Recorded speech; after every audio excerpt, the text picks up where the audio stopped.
Yes, sir.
Absolutely insane piece of music.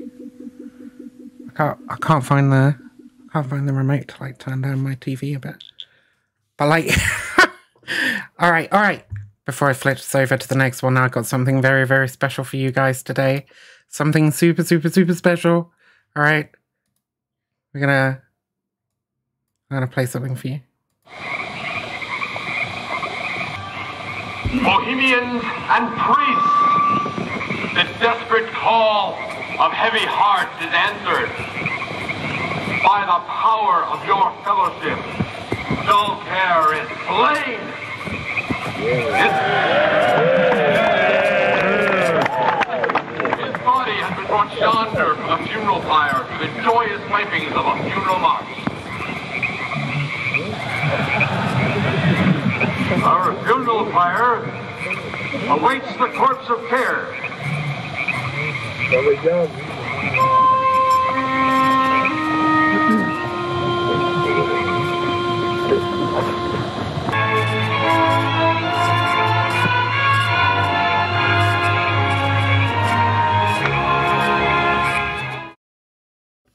Okay, chat. Alright. Okay. So, today I'm going to be speaking with T. Krulos, who wrote the book that you just saw the trailer for. That's pretty badass. We're going to be talking about Phantom Patriot, the Bohemian Grove, QAnon, conspiracism in America in general. It's going to be very, very exciting. I'm very much looking forward to it. I do have camera. Camera is coming. I just had to set it up so that I can only really do camera at the same time as the interview. Cameras are fucky like that with Discord when you're doing like video calls with people and so on. Yeah. Oh Lord, the spooky Bohemian Grove. So who knows about the Bohemian Grove?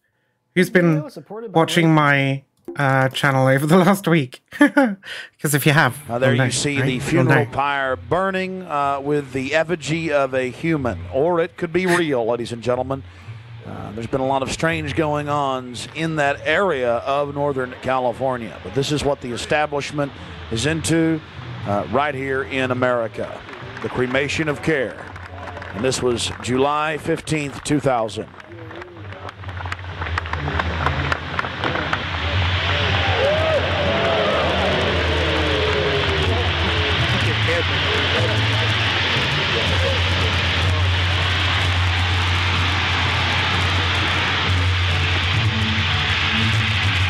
Whoa!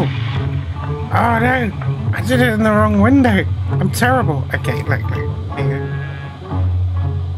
go. So here's the Bohemian Grove. All right, this is the ceremony. People are deadly serious. Called the cremation of care, part in the ceremony, which takes place, I believe, at the opening of their festivities. Every time the elites go up here to sort of chill out and be frat boys. You do this weird shit. Which, like, let's be fucking honest, it's weird, okay? It is weird. Any sort of conspiracy-minded observer is gonna look at this and go, oh, do you know what I mean? And, I don't know, I look at stuff like this and cringeworthy fraternities like the fucking, the Skull and Bones Society, and I just think, what are you doing? What are you doing? What are you doing, love? What are you doing? So yeah, this is from Alex Jones' documentary Inside Bohemian Grove. He alleged that secret satanic rituals were taking place, and he snuck in so that he could film this. And a lot of people were convinced by it. One person in particular, who we're going to be talking about today, the Phantom Patriot, who decided to raid the Bohemian Grove, took a shotgun and a pistol and a knife, a fireworks mortar, a katana. I mean, he was tooled up. He was tooled up, but he didn't bring extra batteries for his torch, so he got lost in the woods. Yeah. So we're going to be speaking to a dude who wrote a book about that. I think that's pretty cool. Yeah. Is it like the Freemasons? I don't think the Bohemian Grove is quite like the Freemasons. The Bohemian Grove is like, it's like a retreat where the rich and famous go to just be, you know, just have parties and, yeah. Whereas the Freemasons is like an actual club. Once again, midsummer sets us free.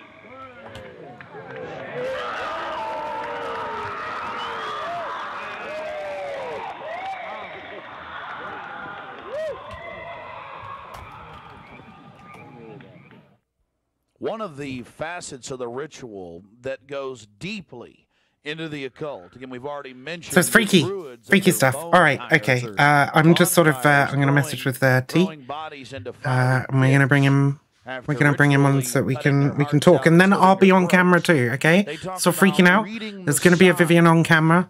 All right. I know you're all dying to see my beautiful face. On the occult, even the Encyclopedia Britannica on what the Druids would engage in. And we will do that just as soon as we get a hold of T, which is all should be any second now. Yeah. But yeah, so they do these secret ceremonies in the middle of nowhere for some fucking reason. It's the cremation of Care, which is like this ceremony where they essentially set fire to an effigy of Care, and Care in this sense means worldly worries, you know, anxieties and so on. Yeah, mad stuff, Alex Jones, mad stuff. All right, we're gonna get to you. It's gonna be good. All right. Oh, should be video call. Fuck. Video call. So now they're just throwing it in everybody's face. Hey, how we doing? Okay, we got you on cam. That's fucking brilliant. Can you hear me, T? Yes. Absolutely smashing. So this is T. Krulos. There's a little... Did I say that right? So, yes. It's a fun name. Yeah. So thanks so much for coming along. Do you wanna introduce yourself? Tell people a little bit about what you do and how you came to write this book? Yes, absolutely. Thanks for having me. So my name's T. Krulos. I'm a freelance journalist and an author. I live here in Milwaukee, Wisconsin. So I do a lot of freelancing for local publications, but I've also authored 4 different books, and all of them are about kind of unusual subcultures, I guess I would say, social movements, stuff like that. So I was working on my first book in 2010, and that book was titled Heroes in the Night, and it's about a subculture of people that call themselves real-life superheroes, and they adopt their own costume personas. And some of them, have sort of a mild approach where they'll try to do like charity or humanitarian things, but some of them actually try to get out there like the Batman and stop crime from happening. So I was working on this book, and one of the early things I started doing was I started a blog on the topic. So I would just post about people I had met and research I had done. And one day in October 2010, I got a message, and it was from Richard McCaslin. He said, "Hey, I found your blog, and I think you might be interested in talking to me, because back in 2002, I had adopted my own superhero persona, the Phantom Patriot, and I raided this place called the Bohemian Grove, and I set it on fire." And I was like, what is this guy talking about?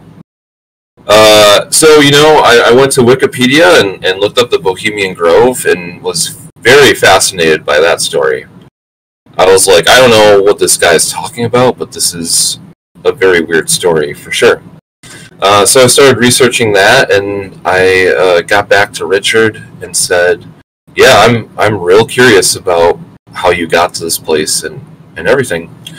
And that started, which was pretty much an 8-year-long relationship with this guy, where, I talked to him via letters at first. He actually hand wrote me letters, and then we stayed in touch, and I slowly learned everything about his life. And he would tell me about different conspiracy theories that he believed in, because he was very hardcore conspiracy theorist.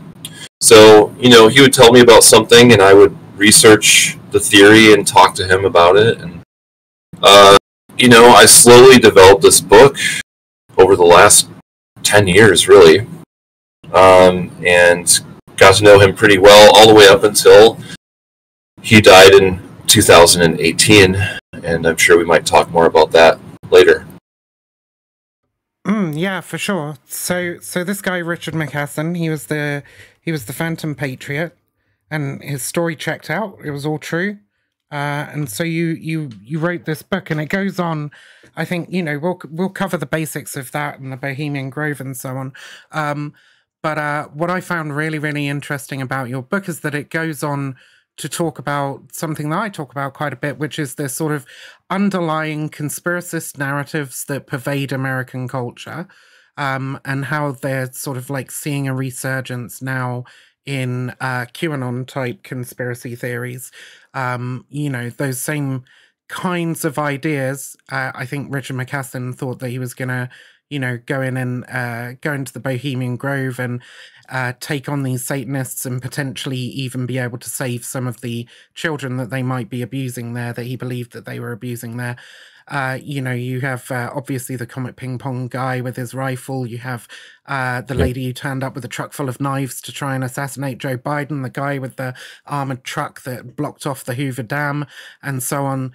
But all sort of, at least in my opinion, motivated by those same sort of underlying narratives that have been present in America, at least as far back as like the 70s that I can think of, right? And probably a lot earlier, really. I mean, you could definitely tie it into like fucking Salem and shit, but the sort of modern day repackaged Bud Libel stuff seems to sort of pop up in the 70s, like post-Vietnam sort of era. Do you want to? Sorry, am I on the right sort of wavelength there for you? Oh yeah, absolutely. It seems like it's something that's very prevalent now, but it has this long history that goes back, like you said, you know, many decades for sure. I would say the more modern conspiracy. I mean, you could argue that the beginning of the country was, you know, sort of founded on conspiracy theory. But definitely the assassination of JFK, I think, was a major turning point for a lot of people. And that's really, when I first started the book, I think I was really interested in Richard because I thought he had a very unique, unusual story. And he was sort of a stereotypical conspiracy theorist in that he was very much a lone wolf type of guy. You know, he didn't have a lot of friends. He didn't have a family. But I think a big turning point for me while working on the book was probably in 2015 because Trump announced his candidacy. And shortly after he announced his candidacy, one of the first media appearances that he did was he went on the Alex Jones show. And Alex Jones was a huge influence on Richard. He is the reason why Richard heavily armed himself, put on a superhero costume, and raided the Bohemian Grove. If he hadn't seen Alex Jones' documentary on the Bohemian Grove, and it's a documentary, by the way, quotes, I don't think that he would have gone down that path, or he might not have. So I was like, this is very interesting, because someone who's running for president is on the show of the guy who influenced Richard. And, you know, it really snowballed from there in 2015. Like you said, there was the Comet Ping Pong raid, Pizzagate, QAnon, which all kind of culminated in this horrifying scene January 6th at the Capitol. That was pretty much an army of Richard McCaslin's, you know, a whole crowd of QAnon believers. And I want to be clear there, because, you know, there's a huge variance in the people that showed up for the January 6th riots. You got everybody from, you know, patriot militias like the Oath Keepers to neo-Nazis like the NSC 131 Club, to like hardcore QAnon people, some evangelicals and so on. But at least what I would say is they were all motivated by the same lie that came out of the QAnon community and was like fostered by the QAnon community, that the election was fraudulent, especially with the Dominion voting system stuff was very, very QAnon centered. Do you think that all those people there could be classified as QAnon, or do you think it's more accurate to say they were influenced by QAnon? No, you're right. There was a mix of QAnon and militias like the Oath Keepers, the 3%ers, the Proud Boys, your run-of-the-mill MAGA people. But I think that they all believed a conspiracy theory, which was that the election was stolen from Trump.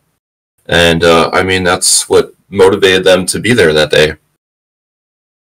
Fair enough. All right. So if we go back to the beginning of the story, we talked about the Bohemian Grove, and I think I featured Alex Jones's documentary, or at least clips of it, on my own channel a little bit earlier in the week. But can you tell us a little bit about the Bohemian Grove, what McCaslin perceived it to be, and what it actually is? Yes.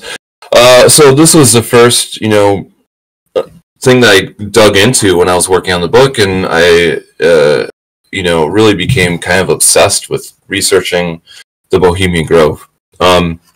So it's a retreat. It's owned by the Bohemian Club, which is headquartered in San Francisco, and in the late 1800s, San Francisco was a pretty new city. And there was a group of mostly writers and artists who got together and formed the Bohemian Club because they wanted to have an organization that would help promote the arts in this new city.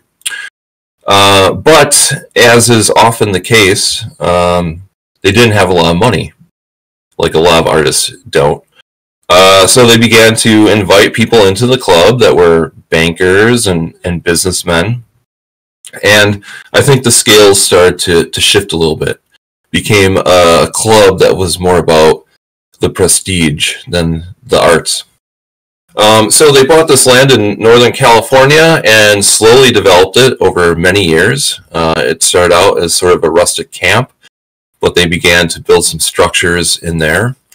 And people who are members of the club are free to go there any time of the year that they want. But there is a big event called the Midsummer Encampment every July. And that's when most of the members show up. And they pretty much spend 2 weeks partying in the woods. They drink very heavily, and there's a lot of entertainment, and they enjoy recreation like swimming, bird watching, whatever. But the thing that has always made it a conspiracy classic is that they do this opening ritual to kick off this midsummer encampment. And it's a performance. Some of the members dress up as druids in these, robes with hoods.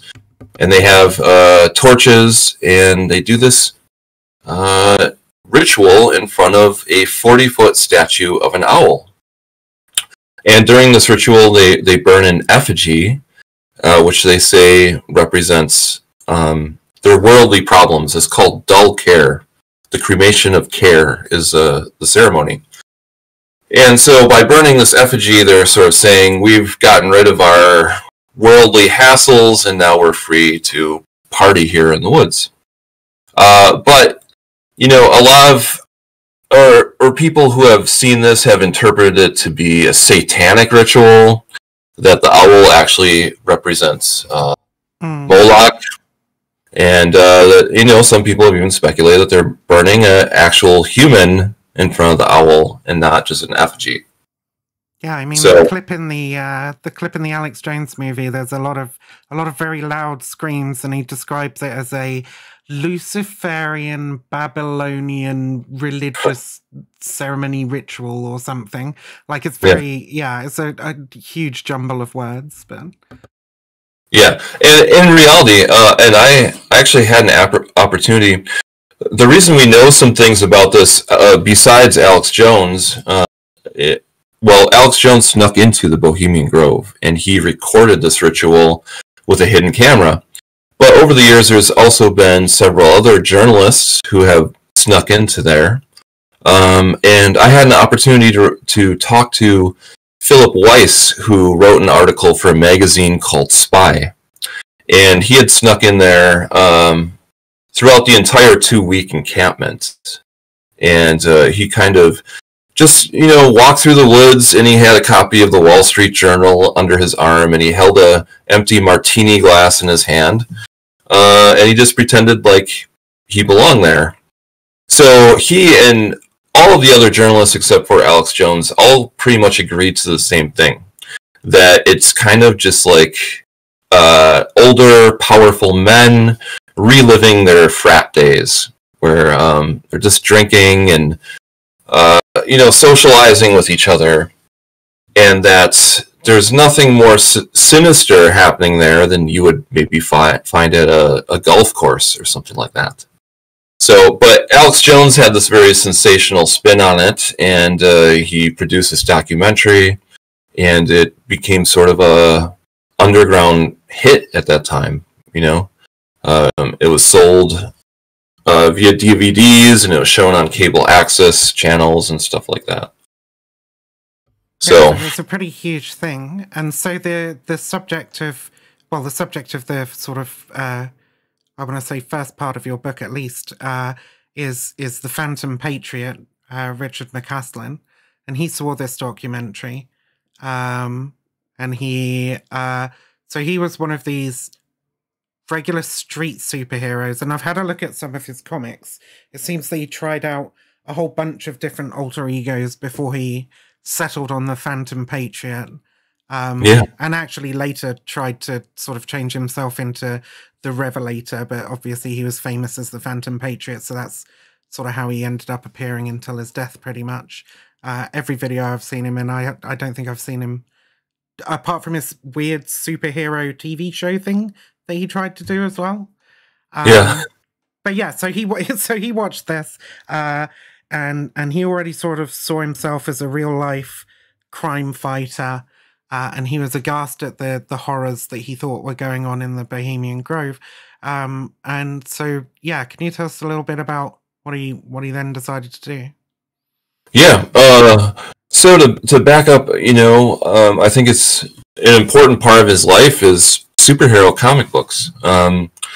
When he was a kid, his parents did not have a really good relationship with each other or with him. They were abusive to him, and he needed a sort of escapism. And for him, I mean, this was obviously before the internet and stuff like that. So escapism for him was reading superhero comic books. And they really took a hold of him. And in fact, his entire life kind of revolved around them. He said that after high school, he joined the Marines because he viewed it as being a sort of superhero training.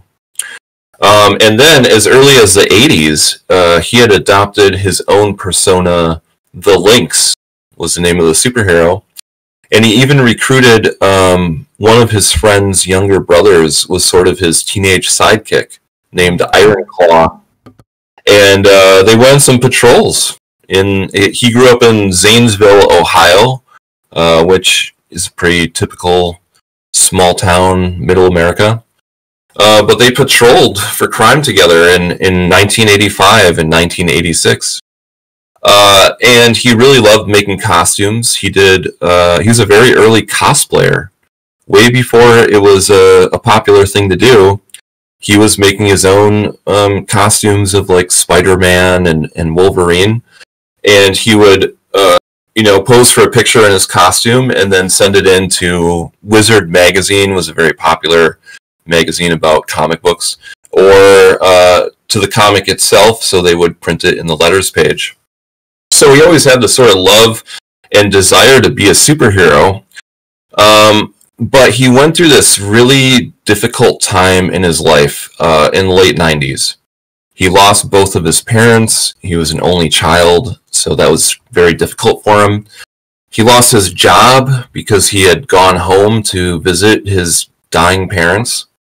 And there's a number of other things that just weren't working out for him, and I think that he was very lost and really wanted something to fill this void that he was feeling. So he saw this Alex Jones documentary on Austin Cable Access. He happened to be living in Austin at the time, and I think he was just like in the wrong place at the wrong time. He saw this documentary and he was like, this is the answer that I've been looking for. I'm going to go, bust open the Bohemian Grove and expose the satanic pedophile ring and stuff like that. So, sorry to interrupt you.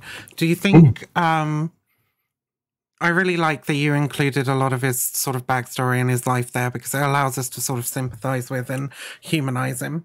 Because he's a person who obviously was going through some shit, right? You don't take the actions he did unless you're you have some rather odd beliefs, and you're probably having a bit of a difficult time. But you say he just happened to sort of come across this documentary on Austin Cable Access. And that was it.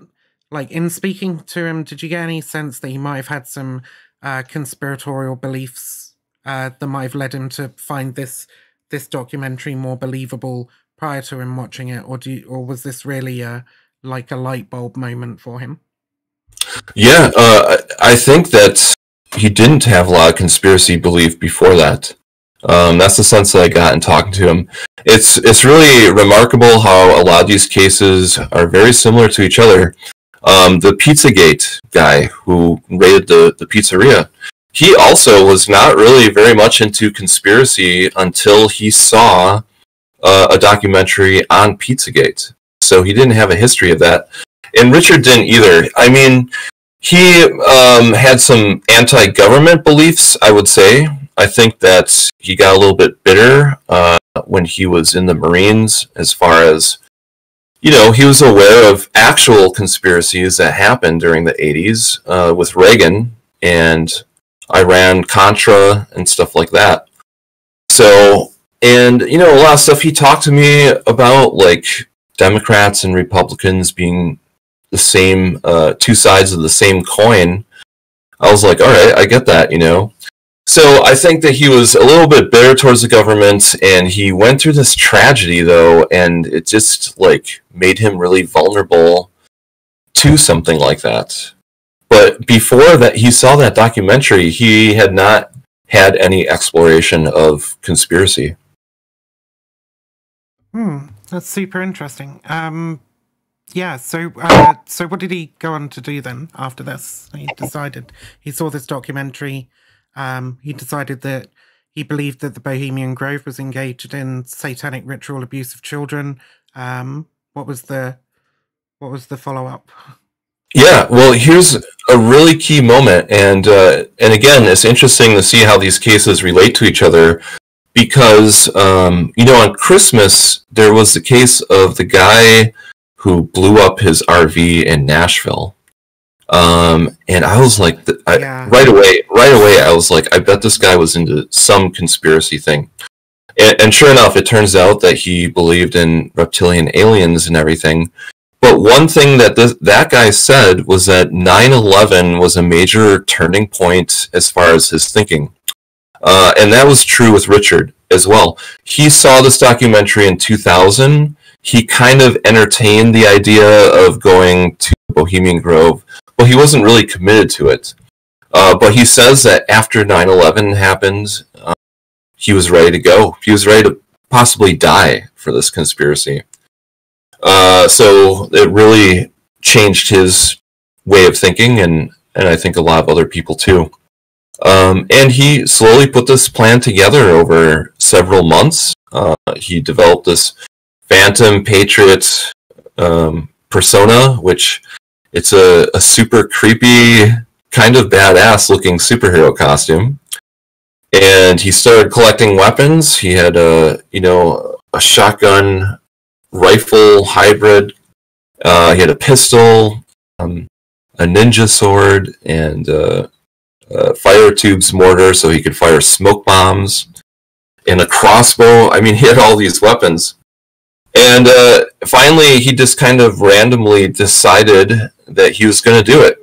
And this is why I think Alex Jones is so culpable in this, because Alex Jones not only gave him the motivation to do this, but at the end of his documentary, he actually gives you driving instructions on how you can get to the Bohemian Grove. So Richard just followed Alex Jones's directions, went to the Grove. He was there at night. He couldn't see in the Grove, though, because the trees are so huge that they block out the moonlight and everything. And his flashlight or torch had burnt out. And so, he spent the night in a cabin that he had found. And in the morning, he marched into the Bohemian Grove at sunrise. And he really he thought that this owl statue was made out of wood, that it was carved out of a redwood tree for some reason. And he really wanted to burn this owl. Was going to be his big symbolic gesture. In addition, he thought he might perhaps find a satanic ritual happening there that he could interrupt and save people. But this owl statue was made out of concrete, so he started a nearby mess hall on fire, and that triggered a fire alarm, and he soon found himself having a standoff with the Sonoma County Sheriff's Department. He also left a little piece of paper at the foot of the statue, right? With yes, a verse from Leviticus, right. Pretty on the nose verse. I can't remember it verbatim. Maybe you can, but it's about basically don't sacrifice your kids to Moloch, right? That's the. Yes, exactly. That's exactly it. It was something like, don't sacrifice your kids to Moloch because I am the true God, or something like that.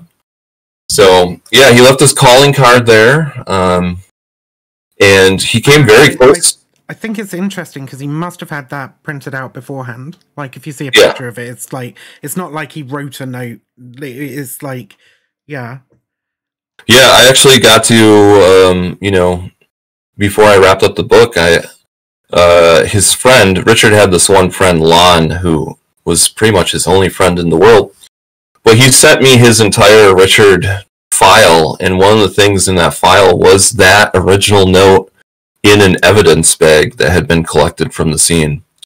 So it was kind of trippy to be able to hold it in my hands, But yeah, he left his calling card, and then he had a very tense standoff with the police. He came very close to dying, I'm pretty sure.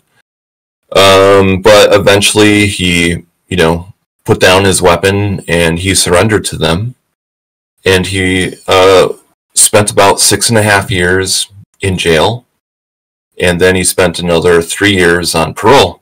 That's when he first contacted me. He was still on parole in California when I began talking to him. And so he made some comic books of his own. I think he made them while he was in prison, correct? Yeah. But yeah. there's one scene in them because he retells the Bohemian Grove raid in his comic book, The Phantom Patriot. And the scene where he is standing off with the police, I think we get a very interesting look into how he's thinking at the time. And at least from the comic book, it seems like he's trying to work out whether these people are complicit in the conspiracy theory and are just either going to kill him to shut him up, or maybe he should try and fight them or what have you. And ultimately he decides that he's, he doesn't want to be a murderer. He's not out to hurt innocent people, and these people are probably just doing their jobs. They're officers of the law and he should respect them. And so he gives himself up. But he very quickly changes his mind about that, I think, during the arrest. One of them says something, I can't remember what it is, but he seems to sort of flip and go, oh crap, they are part of the conspiracy theory. Did he ever mention those moments to you, what he was sort of thinking and what sort of kept him from making what's admittedly kind of a bad situation a whole ton worse? Yeah, it's such a tense moment in his life. I just want to mention about the comic. This was when he first contacted me. I was like, "Yeah, I'm interested in talking to you." And probably a week later, he sent me a copy of that comic book and a letter explaining some stuff. But when I saw that comic book, I was like, "Wow, this is really intense." His artwork it's not bad. It's pretty good. It's just kind of weird. So I found his comic to be very interesting. And I did talk to him about that particular moment. So one thing that kind of came out later, after I'd talked to him for a couple of years, actually, he started to slowly tell me about how he was, I mean, to be blunt, he was kind of stalking this country music star named Shelley Wright. He had developed this infatuation with her in the late 90s. And after his parents died, they left him a pretty big inheritance. So he went to Nashville, and she was doing a charity auction there. But he was telling me about this, and he kept mentioning Shelley Wright. So I was like, what is this guy on about? So I did a Google search where I searched his name, and I searched Shelley Wright, and I came up with one entry, and that was from MxVivian.com that mentioned that Richard McCaslin had won a dinner date with Shelley Wright because he threw down $14,500 to win that date. And so they went on this dinner date, and he thought that they were in love with each other, which was not true at all. And that was kind of a motivation for him staying alive, he later told me. He went into the Bohemian Grove, and he was ready to die. He had kind of given up on Shelley Wright. He had all these other problems. But then at the last moment, he was like, you know, maybe it'll work out between us or something. So I'm going to take that chance, and I'm going to surrender to the police. But yeah, he was definitely, I think, going back and forth about whether he wanted to live or die at that moment, and trying to figure out if the police were part of this conspiracy. I think that he really liked the average police officer, military person, because he thought that they were part of the people that were sort of pawns in this terrible New World Order scheme. So I think he had some love for the common person. He just really despised like these rulers that we have that are sort of the puppet masters. But yeah, he surrendered to the police, and I think that he thought they were just doing their jobs.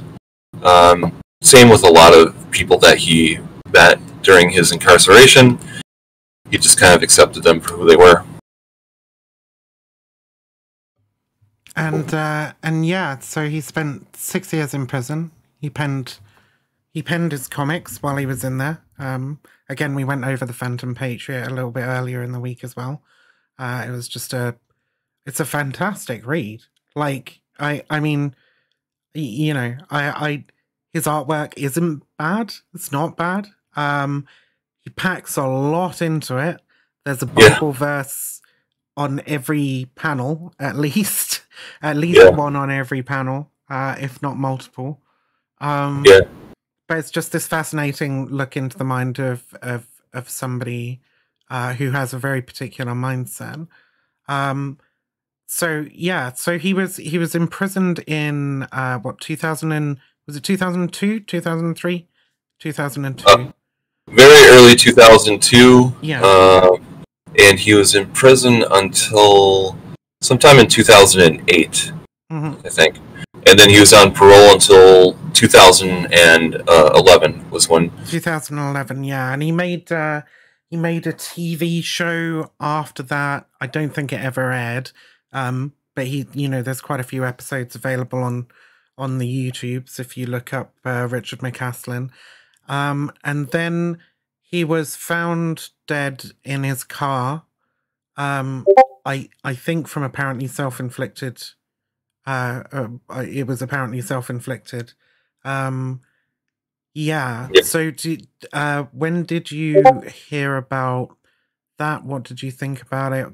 Are there any thoughts you can offer on his death, I guess? Yeah. I got along with Richard, and I considered him to be a friend. I mean, we had some arguments along the way. He was just very paranoid about people. So there were times he was suspicious that I was against him for some reason. And he had a hard time maintaining friendships. But so it wasn't unusual for me to go several months without talking to him.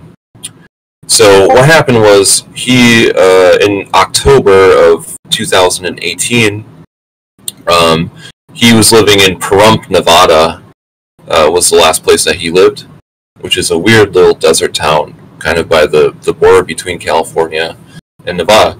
But he packed up some stuff and he drove out to Washington, D.C. He parked his truck near a Freemason temple, and his truck was covered in protest signs that had different messages about the evils of the Freemasons. And then he took his own life in his truck. No one really found out about this for a few months because the police determined that his next of kin was a cousin who he didn't talk to and knew nothing about his life. So it took a few months for anyone else to find out.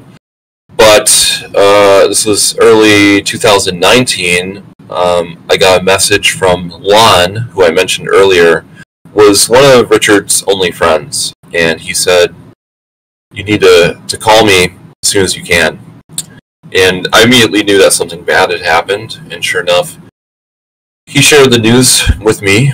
And it was not surprising to me because I knew he had been going down this kind of very depressing path, but at the same time I didn't expect it, so it was surprising to me. And so Lon went to work and did a lot of paperwork. One of the things he was able to get, and he shared this with me, was Richard wrote sort of a last statement, I guess is what I would call it, that was found in the passenger side of the truck that he died in. And this statement sort of outlined 21 different points about conspiracies that he believed in. And he sort of called out people that were people that he didn't like, politicians. He called out Alex Jones because he thought Alex Jones was a fake person. And, he wrote a little bit about his motivation for going to DC and stuff like that. So it was very interesting to see his last words. And then eventually, Lon also got his remains from Washington, DC, his cremated remains. And I happened to be traveling around the same time, and I met up with Lon and a couple of his other friends out in Pahrump, and we had sort of a ceremony for him where we spread his ashes on the property that he owned out there, and said some last words for Richard McCaslin. And that was pretty much it. And then I wrapped up my book very shortly after that. Wow. Yeah. It's always sad when something like this ends in that kind of way. I mean, ultimately, it doesn't seem like McCaslin was a bad person who was out to do anybody any kind of harm. He just believed bad things were going on. Yeah. And he seems to have led a relatively solitary life. And just an all round, really quite sad story. So you say you seem to blame Alex Jones pretty heavily for that part of McCaslin's life, right? The conspiracism. And I often say, Facebook and Twitter have a lot to answer for when it comes to the rise of QAnon. Alex Jones being a little bit more fringe, but even those fringe people who we usually, who we might laugh at and just go, oh well, they're crazy, they seem ridiculous and so on to the people that don't believe them, but to the people that do believe them, they're truth seekers, right? They're on the same path and they're sharing important information to the world. So I guess I'm trying to work out where we're going from here, but leading on into the QAnon narratives and so on, what do you think are some sort of similarities, because I mean Alex Jones has completely disavowed QAnon at this point, right? Yeah. So what are you, what do you think is the connection there between the old conspiracism and the new, I guess, that culminates in the J6 riots? Yeah. Well, I think just to back up on something you said that I want to share is, Richard, he was not a bad person, I don't think. And there was a lot of stuff that I liked about him and connected to. I didn't think that he was stupid. He had read a lot about U.S. history, and I thought he was very creative. He drew these comic books. He made these costumes. He produced these videos. So he had this creative mind, which I think was kind of a double-edged sword for him, because his creativity also led him to see all this deep symbolism in everything. And it really sort of became his enemy. So I think it's important. I really learned that, conspiracy theorists are people, and they have lives, and they have reasons why they've gone down that path. Seeing this stuff like with QAnon is just so remarkable, because, like, as you said earlier, it's such an old story. The blood libel, and this idea of a satanic pedophile ring of the elites, liberal elites, whoever those are. It just keeps getting like repackaged over the years. Richard, I think, must have been influenced by the satanic panic of the 80s, because that's when he was growing up. And that was essentially a lot of the same ideas that QAnon has today. Yeah, and so you'd say you can draw that thread right the way back through to the satanic panic, which is sort of, I want to say, is it 78 or 79 that book comes out of Canada that they're talking about? They do the regressive therapy on the woman who says that she was abused in a satanic cult when she was younger, and then basically it sort of blows up. You have the not McCaslin, McClaskin. Sorry, it's been a couple of weeks since I talked about the satanic panic, but you have the McClaskin case where which really blows it up across the world, right? And that lasts throughout the satanic panic. You could say, some people say the satanic panic's never ended, but I think it's sort of, I think what's her name? I've got a book here actually. Debbie Nathan, Debbie Nathan's Satan's Silence comes out in 1995, and that kind of sees the end of it. And McCaslin committed his act in 2002, so I mean, he'd have lived his life through the satanic panic for sure. Yes. That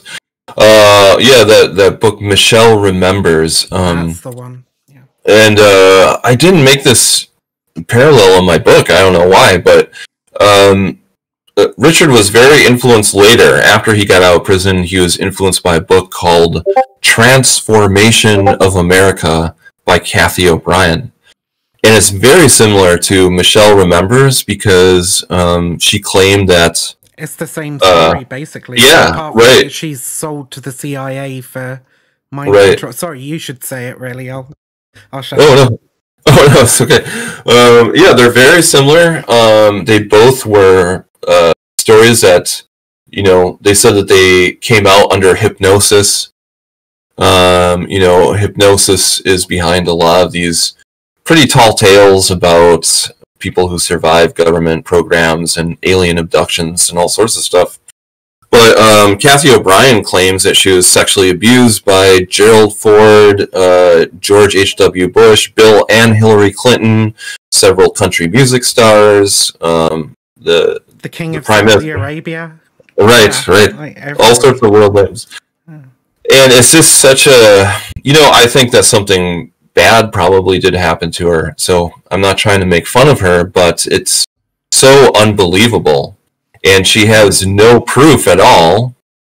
And it's so strange because Richard would be highly skeptical of anything he would see in the mainstream news media, but he would read a book by Kathy O'Brien and completely believe every word of it.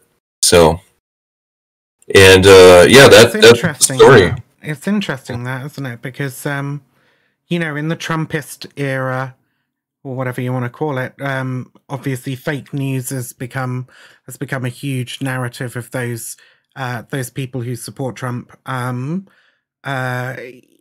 They've rejected pretty much every mainstream news channel now.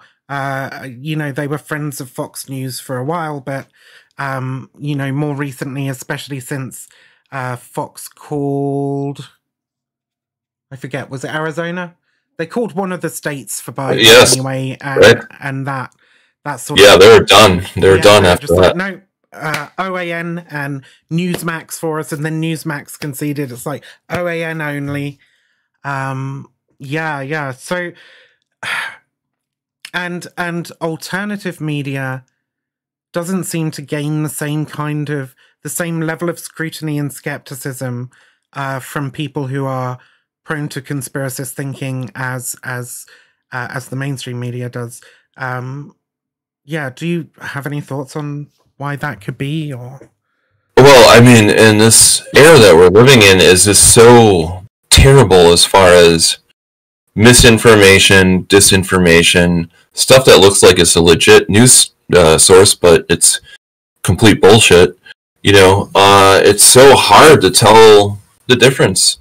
I get suckered by it sometimes. You know, I keep getting suckered by this website, We Got You Covered or something like that, and they're always announcing news about superhero movies, and I'm like, oh wow, they cast this person, and then I'm like, oh, it's a stupid website again. This totally fooled me in my Facebook feed. So I mean, it's the actual fake news, not what Trump would call fake news, but actual fake news it's just pumped out so much, and it's everywhere. So it's really hard to distinguish sometimes. So I can see why people would be confused, and especially people very much love confirmation bias. So if you see a news report that feels right in your gut, the chances that you're going to believe it because it just reaffirms what you already believe. So, and that's really how conspiracy has evolved into such a dangerous thing, because everyone's online now, and it's everywhere online. So it's really hard to avoid, and a lot of social media platforms will try to crack down on it, but they usually do long after it's a problem. For example, when I was working on this book, I went to a flat Earth conference, which was quite an experience. And but one study that I read, there were some scientists who had gone to flat Earth conferences and interviewed people, and they found that almost 100% of flat Earthers developed those beliefs because of YouTube. They got pushed down a YouTube rabbit hole. So, you know, and then eventually YouTube did crack down on flat Earth content, but by that time there was already an entire subculture revolving around it. You know, they have conferences and you know, media, and they even have their own flat Earth hip hop scene. So it's wild, yeah. I was in a flat Earth server for a little while because I wanted to take a break from looking at Nazis, which is what I was doing before that. Turns out, you know, you sort of dig deep enough, and the same threads are just there everywhere. It's all JQ stuff, and that brings us to one of the questions somebody in chat asked, actually. So Rumorflies, who kind of connected us, wanted to know if you thought that Richard McCaslin, the Phantom Patriot, do you think he, Rumorflies puts it as, did he adhere to the JQ? I guess, like, yeah, how obviously the conspiracy theories he believed in, we can see as somebody, as people who are familiar with them, that they are there's a very thin veneer painted over the underlying anti-Semitism that's present in all these sort of like Masonic conspiracy theories, Illuminati conspiracy theories, etc. Do you think that that is something that Richard McCaslin himself realized, or do you think he was sort of consciously anti-Semitic in any way? I think that perhaps he was unconsciously a little bit. I think that he wasn't aware of where some of the ideas that he believed in came from. I don't think that he was racist or had ill will towards any group of people. But, for example, one time he was telling me about how he was surprised that someone had told him that his idea was anti-Semitic, and he was like, I'm not, though. I'm just against Zion, the state of Zion, and Zionists. And I was like, well, you see how those two are related, though, because Israel is a nation of Jewish people. So I don't think that he was racist, but I think that he unconsciously spread some of those ideas. What was really interesting about him in his last statement is that he was so deep into conspiracy theory that he had conspiracy theories about conspiracy theories. So he, for example, thought that QAnon he described it as a PSYOP program, a government PSYOP program that was created to, I guess, discredit real conspiracy theorists like him. So he did not believe in QAnon. He was not a fan of Trump at all. He thought Trump was a reptilian alien, much like all of the other world leaders.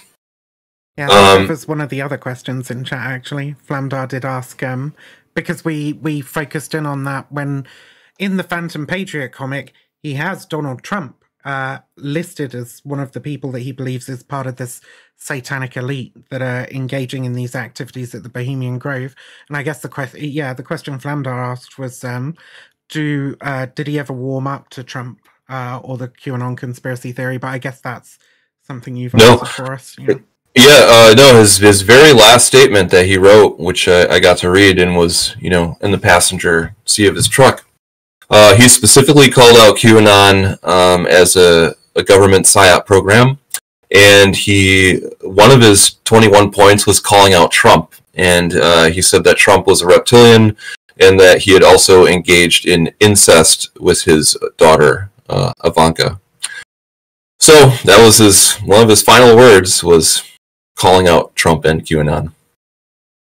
Fair enough. Yeah. And I suppose one more question for me. We talk a lot in this space about how fucking sad it is, honestly, when somebody you love, sort of goes down these rabbit holes and these conspiracy theories just sort of take over their lives, and people have described it as like losing a wife or a daughter or a friend or what have you. And we're always looking for ways that maybe we can help the people in those movements to reclaim their lives from this obsession. Do you think, did you learn anything from your relationship with Richard McCaslin? Do you think there was anything that could have been done either on an individual or on a societal level that would have either prevented him going in or made it easier for him to have a more normal life? Yeah, it's something I've thought about a lot. Even during that January 6th insurrection, I had friends on social media that were like, good, arrest them all, who cares if some of those people died. But I felt bad. There was a woman who was part of that crowd, and she was a QAnon believer. And she, I read a report about her, how she had drug problems, but she was turning her life around and wanted to be a counselor, actually. But she had also fallen down this QAnon rabbit hole.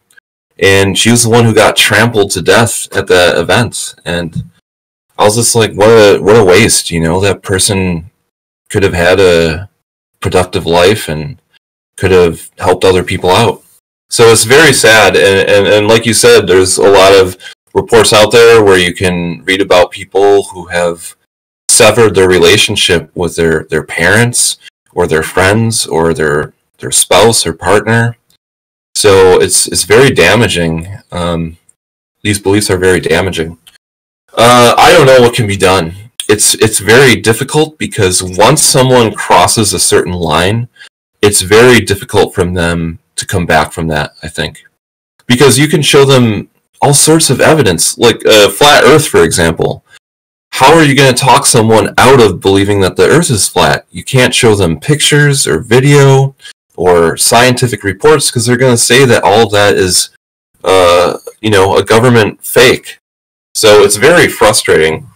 I think that the only things that can be done, number one, I hope that our education system is working in classes or programs that are going to help people with media literacy as far as finding out what sources are good for information and which ones are bad, how you can spot conspiracy or fake information. I can take the class and learn about that stupid superhero site that keeps fooling me. So education, I think that this needs to be addressed as being kind of a national health emergency, really. The government or someone needs to start committees and programs that explore how they can help stop this constant barrage of fake information. And personally, I think that people understandably have this reaction like, you're a conspiracy idiot, I don't want to talk to you. But I think that's, and something I feel guilty about with Richard, is that maybe just having a more solid human connection could have helped this guy out. If you just, people talk to him. Yeah, I think one of the things that I usually recommend is that, it can be exhausting having a family member who's involved in any kind of cultic environment or cultic beliefs, especially if those beliefs mean that they think that you're engaged in some sort of evil activity. But if you do have the energy, I think keeping a path open, back towards normality, is incredibly important. It doesn't mean that they're going to leave ever, possibly, but at least you keep the way open for them, because if you just leave them isolated to the cult, then they have no chance at all, I feel. Yeah. I think Richard's probably lucky to have had somebody like you in his life to sort of, be at least vaguely rational. I wish there was a couple times that I knew him where I felt and I hoped that he was finding something that was engaging him other than these conspiracy theories. He made a connection. Other relationships, other interests. These just something else to find important to relieve some of their attention from. It does. I describe it as an obsession because it does seem to just take people over entirely. It's all they want to think about. Absolutely. Sorry. Yeah, absolutely. No, absolutely. You're absolutely right. And like I said, he had some talent. I wish he could have channeled that more into creating art. Developing a small social circle, something like that. But it just kind of overtook his whole life, and it was very sad. Well, we're coming up to the end of our hour now. I think we've gone a little bit over, actually. Is there anything else that you would like to add on the end before we sort of wrap up, and can promote your book afterwards, obviously, as well, because I think everybody should read it. I think it's a great read. I'm only sort of 3/4 of the way through it at the moment, but I'll finish it up soon. Yeah. Is there anything else you wanted to add on? Anything you feel we've missed in the story or the narrative? I think that we covered a lot of it. You know, this book ended up being about an interesting person that I kind of randomly met, but I think it really expanded into the bigger conspiracy culture. And when you read the book, you'll read about a lot of people that are still in the news a lot, like Alex Jones and other conspiracy theorists. So it kind of shows you a little bit of how we got here. Okay, so that book is American Madness, the story of the Phantom Patriot and how conspiracy theories hijacked American consciousness, by T. Krulos, who we're talking to now. I'm going to put an Amazon link in chat, but if you hate Amazon, I'm sure there's other places that you can buy it from. Definitely read. It's really just really engaging stuff, and I love that you are, you know, you don't engage with this as a lot of sort of gonzo journos might do in a wow, look at this freak show. You're very sort of empathetic and sort of trying to help us really to know this man and why he went down the path that he did. Yeah, I absolutely never wanted to make fun of him or anything like that. I just wanted to tell his story, which I really genuinely think is interesting. It takes all these weird twists and turns throughout his life. But yeah, book's available anywhere. I always recommend people go to bookshop.org.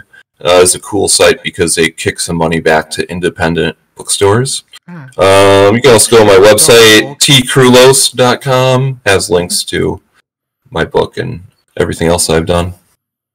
That's awesome. I appreciate that. And I guess one last wholesome question, just because I saw it in chat. Did Richard have a favorite superhero? He had a few. He said that his favorite superheroes were Batman, Captain America, and the Phantom. Who's kind of... They did a 90s movie with the Phantom, but he's one of the few superhero properties that they haven't redeveloped recently, but they probably will. So those were his top ones, but he had a huge comic book collection. He went to the comic book store every Wednesday to get new books, and he read the whole gamut, DC, Marvel, independent comics. That's awesome. Okay, thank you so much for your time, T. I really, really appreciate it. Thank you. Yeah, I'm gonna hang up now, and we'll have like a little mini chat with chat. But yes, thank you so much for your time, and obviously you're welcome to hit me up anytime if you wanna chat. Great, thank you. Yeah, thanks for having me. Peace, friend. Woo, that was cool, chat. That was fucking cool. I enjoyed that. I did. I genuinely enjoyed speaking to T. We have some footage in the background here of the Bohemian Grove and some chill jazz music too. Let's do that. I like chill jazz. Let's go. All right. What we got going? Oh, that is chill. Awesome. Okay, so I really appreciate all of you tuning in. Like, are we still in the same fucking window? We are, aren't we? That's my fault. Give me half a second. But it's, I think it's this one. Yeah, there we go. All right, yeah. Get some old footage of the Bohemian Grove documentary in the background there. So I am MxVivianWulf, whatever you want to call me. And those are my links in chat.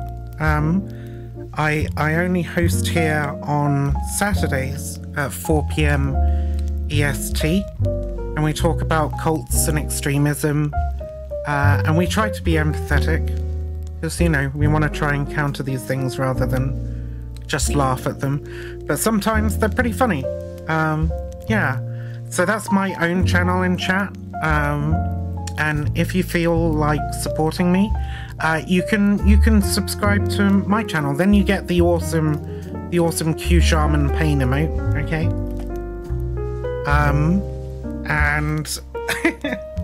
And that would be really appreciated. And if you have a little bit more money, you can always tip me at the Streamlabs tip.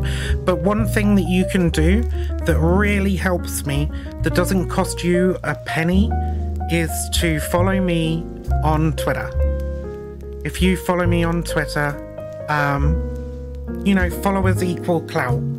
And the more followers I have, the easier it is for me to reach out to cool people like T. Krulos, who we just spoke to, and say, hey, do you want to come on and talk and do an interview?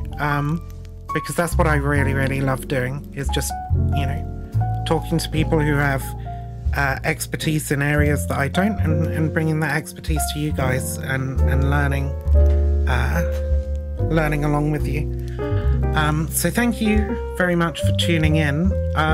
I unfortunately can't raid, so I'll just have to end the stream because Touring isn't here to end the stream. But yeah, I appreciate everybody tuning in. I really, really do. I will be here next week at 4 PM EST.